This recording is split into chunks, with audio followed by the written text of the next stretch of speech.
السلام عليكم ورحمة الله لكل المشاهدين الكرام. راح نقدم لكم سعر الأورو والدولار في السوق الموازي اللي سجلنا فيهم بعض الارتفاع، خاصة في الدولار الأمريكي بالسوق الموازي بكل من الجزائر العاصمة سوق سكوار ومن بعدها في بقية الولايات.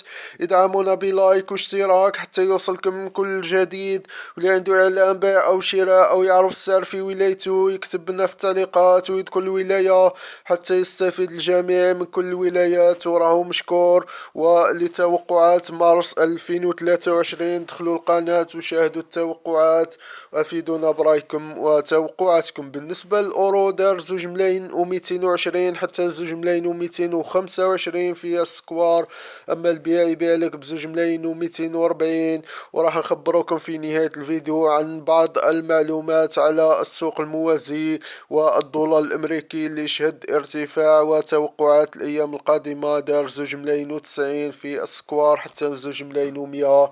أما البيع يبيع لك ب2,130. بالنسبة للبوندا الجنيه الاسترليني دار 2,490. أما البيع يبيع لك 100 باوند 2,510,000. الدولار الكندي دار 1,500,000. أما البيع 1,520,000. بالنسبة لسعر الدينار التونسي دار 630 والبيع ب650.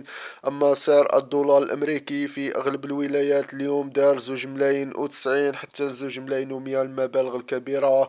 أما البيع 2,130. وبعض المعلومات عن الدولار الأمريكي: من المتوقع يواصل ارتفاعه على ظل ارتفاعه في السوق الرسمية.